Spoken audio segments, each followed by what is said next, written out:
Herkese merhaba. Bugün Didim Hisar Mahallesi villalar mevkinde sizlere bölgenin en güzel villasını tanıtmaya geldim. Arkamda görüyorsunuz. Satış rakamımız 200 bin euro.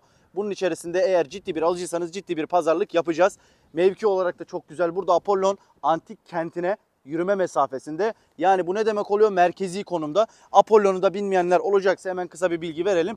Zeus ve Leto Apollon adında oğullarına yaptırmış. Kehanet gücü olduğuna inanılan bir tapınaktır. Burayı bilenler bilir zaten, çok da sever. Muhakkak geldiğinizde bir gidin kahve için, orada böyle Artuk Bey kahvecileri vardır, güzel kafeler vardır. Eşinizle, çocuğunuzla, ailenizle orada çok güzel vakit geçirebilirsiniz. Zaten drone görüntülerinden oradan da bir kesit çekeceğiz. Onu da ekleyeceğiz. Apollon Tapınağı'nı hepinizin görmesini tavsiye ederiz. Bakın yolumuz çok güzel. Köşe başı bir arsa. 235 metrekare kullanım alanımız var burada. Burada 2 villa inşa edilmiş. Biri köşe başı öne bakıyor. Bizimki de burada tanıtacak olduğumuzda bu alan. Otoparkımız da mevcut. Bahçe kullanım alanları da gayet güzel. Havuz yapılabilir. Otoparkınız var. Bugün bu mevkide bu fiyatlara böyle bir villa bulma şansınız yok. Biz tanıtıyoruz. 7400'e 7300'e kanalımızda bir ton video var. Girdiğinizde havuz olanlar da var. Kimisinin havuzu çapa düşüyor. Kimisinin havuz olmasa da olur misali. Bunda öyle bir şey yok. Bahçe alanınız, otopark alanınız, havuz yapabileceğiniz ekstra bir alan hepsi mevcut. Arkamda görüyorsunuz bakın. Boya hepsinden farklı. Gördüğünüz genel boyalardan farklı. Çöl grisi adında çok güzel bir renk kullanılmış. Markası da Jotun. Bunu da bilgilendirelim. Şimdi bir de Jotun hakkında biraz bilgi vereyim size. Kullandıkça bakın bu boya durdukça üstünde zamanla daha da açılan, rengi daha da güzelleşen bir boya markasıdır. Zaten sınıfının da en iyisi. Aynı zamanda 10 yılda garantilidir. Bunları hangi firma alırsa alsın. Otopark kapımıza dönelim. Bakın içeriden dönen bir yaya giriş kapımız var. Üstünü isterseniz kapatabilirsiniz. Kamera gel böyle. Otopark alanını bir gezdirelim. Bakın buraya SUV bir araç, sedan, büyük, long kasa her şey sığar. Gayet de güzel. Dilerseniz üstünü kapatabilirsiniz. Bu tür şeylere bakın. Bu tür şeyleri masraf olarak görenler var. Bakın masrafla keyfe keder. Para harcamayı birbirine karıştırmayalım. Bunun üstünü kapatmak isterseniz bu keyfe keder. Müteahhit en nihayetinde size kapalı bir otopark alanı sunuyor mu? Sunuyor. Yol seviyesinde her şeyini düzeltmiş mi? Düzeltmiş. Bunun üstünü kapatmak, kapatmamak size bağlı. Mesela bir tane villa geziyoruz 30 milyonluk, üstü kapalı. Bunun neden üstü kapalı diyenler var. O yüzden bunları masraf olarak görmeyin. Masraf evin içinde olan bir akıntı, evin içinde olan bir arızadır masraf. Ve şunu da hemen size söyleyeyim. Bu müteahhit bu villayı yaparken de herhangi bir şekilde hiçbir kuruştan kaçmamış. İçeride zaten ne demek istediğimi anlayacaksınız. Bakın mesela burada 12 metrekarelik büyük güzel bir alanınız var. Toprak bir alan. Geldiniz, ben havuz istiyorum dediniz. Bunun havuzunu biz de yapabiliriz. Müteahhit firma da yapabilir. Kiminle konuşmak isterseniz gelirsiniz burada havuz alanı, havuz hakkında bilgi alabilirsiniz. Havuzda yapılır. Gayet de güzel olur değil mi? Gayet de olur bunun üstüne. Duvarları çim çitle yükseltebilirsiniz. Duvarların üstünde aydınlatmalarımız mevcut. Burada bir bahçe alanı. Burayı kendi keyfinize göre ekip biçebilirsiniz. Üst tarafta güvenlik kamera tesisatlarımızın çıkışları da mevcut. Bunları müteahhite mesela yaptırabiliriz. Böyle ufak tefek ikramları olacaktır bize. Fiyat 200 bin euro dedim. Bugünün güncel kuruyla 7 milyon 300 bin Türk lirasına tekamül ediyor. Geldiniz. Hani makul istekleri olduğu sürece müteahhit firma bunların hepsini yapar. Onda da herhangi bir sorunumuz yok. Yapıcı bir firma. Oturduğumuzda anlaşabiliriz. Yavaş yavaş içeriye girelim, dışarıda çok fazla durmayalım. Yağmur yağacak gibi. Drone görüntülerini de daha çekmedik. Hızlıca hemen oradan gir, daha güzel. Çelik kapı kısmından ben girdim, kamera. Şuradan böyle bakın, önde büyük bir panoramik hava katan penceremiz var. Önümüzde bu arada tarla, ben bahsetmedim ama şimdi bakın önünüz hiçbir zaman kapanmayacak. Buralar, yani bu tarlada aynı zamanda müteahhit firmaya ait. Müteahhit firmaya ait olduğu için hiçbir şekilde kapanmayacak. Hatta oraya da zeytin ağaçlarını, zeytin fidanlarını ekmişler. Onun da bilgisini verelim. Gel böyle içeriye. Bakın çok güzel bir salon alanı bizi karşılıyor. Kullanım metrekaresi olarak gayet iyi. TV çıkışları hepsi buraya bırakılmış. Buraya bir L koltuk veya bir üçlü, iki de berjer oraya atabilirsiniz. Kullanım alanı olarak gayet yeterli. Yukarıdaki aydınlatmalarımız, buradan şık bir sarkan beyaz avizemiz var. Bunun renkleri muhtemelen değişiyordur. Gün ışığına da dönüyordur. Burada spot aydınlatmalarımız, alçıpanların arasında da gün ışığı led aydınlatmalarımız mevcut. Şimdi kat kalorifer altyapı tesisatımız hazır. Didim Belediyesi BOTAŞ'la anlaşma yaptı. Doğalgaz da geliyor. Herhangi bir sıkıntı yok. Yani geldiği zaman evinizin önünde bir kazım işlemi falan olmayacak. Direkt zaten duvarlarınız da kırılmayacak. Hemen bağlatabilirsiniz. Petekleri taktırıp. Tercih sizin. Gelelim mutfağa. Şimdi bakın çok güzel bir mutfak bizi karşılıyor. Tezgah Chimstone, dolap kapakları, aradaki panel kapıların hepsi lake marka. Hepsi lake ve gerçekten geldiğinizde zaten siz kendiniz de bakarsınız, kullanım olarak çok güzel. Lakede sınıfının en iyisi. Bakın burada da bir sosluk alan yapılmış. Bir kere basıyorsunuz. Buraya tüm sosluklarınızı dizebilirsiniz. Bu da çok güzel gözüküyor. Yani ince detaylar var. Paradan kaçınılmamış. Şimdi bazı villalara giriyoruz. Orada göstereceğim biraz sonra. Otomatik panjur yok ya.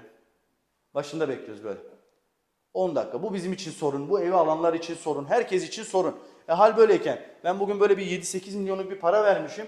Yani panjurumda otomatik olsun. Başında beklemeyeyim. Kendisi gitsin. Yani bunlar önemli detaylar. Kullandıkça anlıyorsunuz. Biz hepinizden daha fazla villa gezdiğimiz için tüm konuya vakıfız. Bulaşık makinesi, fırın, ocak, davlumbaz, ankastre set, evye, buzdolabı. Bir servis penceremiz var. Dışarıya hanımlar veya beyler yemek servisi yapabilir.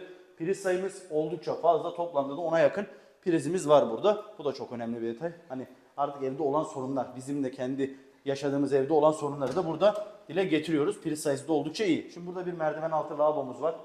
Şimdi genelde bunu sevmiyorsunuz, merdiven altı tuvaletleri, ama belediyenin verdiği imar durumuna göre müteahhit firma bunu yapmak zorunda. Yapmazsa alt katta tuvalet olmamış oluyor. İmar vermiyorlar.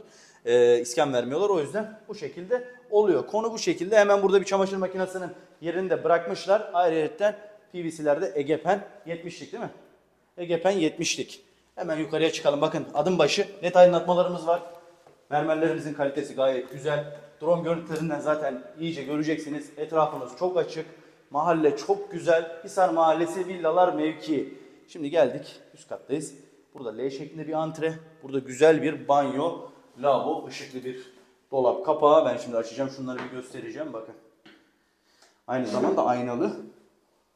Mezgahlar da çok güzel. Şu evyeler. Duşakabinin hemen genişliğine bakıyorum. Genişliği falan da iyi bunlara. İçeride bir niş var. Niş benim en dikkat ettiğim şeylerden bir tanesi. 30-35 milyonluk villa alıyoruz. Burada niş yok. Yani şimdi geldim. 40 milyonluk villa almışım. Şampuanı dışarıdan uzanacak halim yok. Haliyle burada olması çok önemli bir detay. Termosifon bağlatmak istediğiniz yeri buraya yapılmış. Bu bence bir dezavantaj.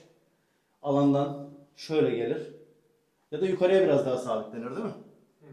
Yukarıya. Termosifon, güneş enerjisi de taktırabilirsiniz. Bu bir opsiyonel. Ama yeri buraya bırakılmış. Buradan başka yok.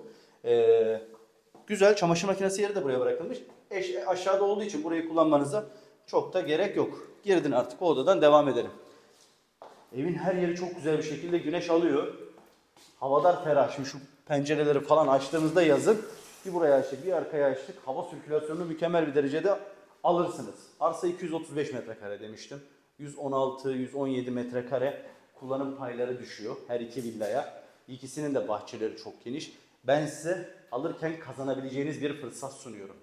Hiçbir şekilde masraftan kaçınılmamış, apliklerine kadar her şey A kalite, A plus olan bir villadan bahsediyorum. Dıştaki boya bile. Bazı villaları görürsünüz, dökülmeler falan oluyor bir yıl, 2 yıl sonra. Verdiğiniz paraya acıyorsunuz. Evet, burada da bir balkonumuz var. Oradan mı geldin? Tamam, burada bir çeşmemiz yapılmış. Bir prizimiz var, giderimiz de var. Gayet güzel. Cam korkuluklar falan, havadar ferah bir alan sunuyor. Önümüz de çok güzel bu arada ya. Böyle yeşil, bol yeşil alanlı, manzaralı. Güzel bir konsepte düşeceksin kamera. Bu arada bak gel. Fransız balkon dediğim böyle olur. Evet. Bak şimdi ben bazen görüyorum. Şuraya basmayayım da. Bu. Fransız balkon böyle yapıyorlar. Fransız balkonu Böyle gezeceksin ya burada. Bak burada gezeceksin. Şimdi Fransız balkonunun adının Fransız olmasının sebebi Google'a yazın. Fransız balkon deyin. Hep Fransa'daki balkon tipleri çıkar karşınıza.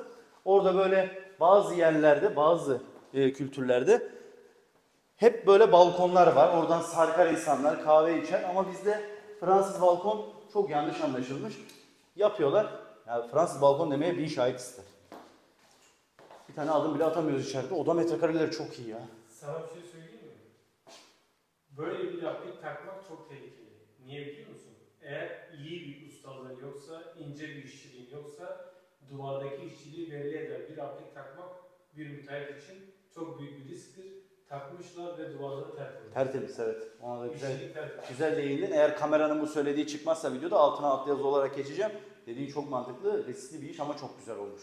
Değil mi? Apliklerin modeli de çok güzel. Şu avizeler özellikle bayağı para harcanmış. Normalde bitişik nizam villa baktığımızda işçilikler böyle ikinci sınıf kalitede. Aman yapayım da para kazanayım mizacıyla yapılan yerler. Biz böyle yerleri gördük mü çok beğeniyoruz. Hemen çekmek istiyoruz. O yüzden geldik. Bakın avizeye bak mesela. 30-40 milyonluk villalarda koyuluyor bunlar. Çoğu girin kanalımızda bakın. Övmek için değil olanı söylüyoruz. Elimizden geldiğince kötü yanlarını da söylüyoruz. Mesela o termosifon oraya olmamış ama böyle bir ev aldığınızda güneş enerjisi bağlatmanız daha sağlıklı. Çünkü yazlık bir alanda yaşıyoruz. Güneş hep tepemizde. Şu banyo hakkında biraz bilgi vereyim. Bakın burada bu katta bir oda var. O banyo aslında bir nevi ebeveyn banyo lavabo gibi. Geceleri en azından o kata kimse çıkmıyor. Herkes o banyo lavaboyu kullanmaz. Buradaki yatak odasında yaşayanlar o banyo lavaboyu kullanır. Bu arada terastaki eğime göre bakın benim boyum 1.70, burası 2.20 falan ya. 2.20 şu taraf. Şu taraf 3'e yakın. Belki 3'ten de fazla. 3 olabilir, 3 olabilir. Yani şu mesafe falan çok iyi.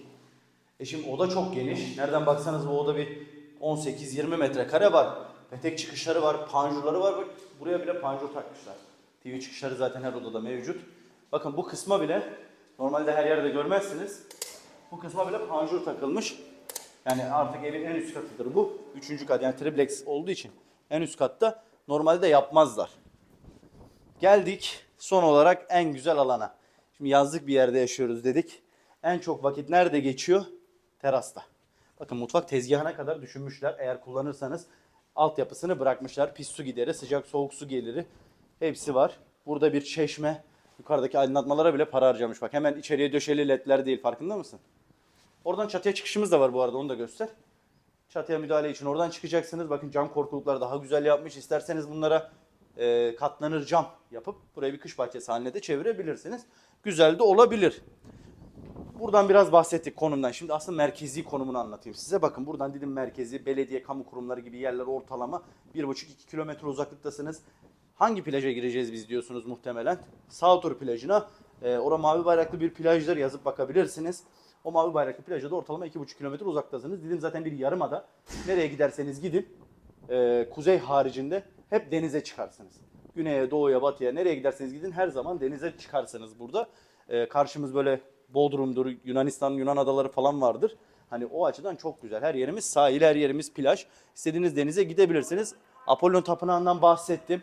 Orada da işte kafelerimiz vardı. Biraz tarih kısmından da videonun başında anlattım. Konum olarak çok güzel. Fiyat 200.000 euro. Geldiniz, ciddi bir alıcısınız, ciddi bir pazarlıkla buraya alabiliriz. Müteahhit de bizim arkadaşımız. Herhangi bir zorluk çıkmayacaktır.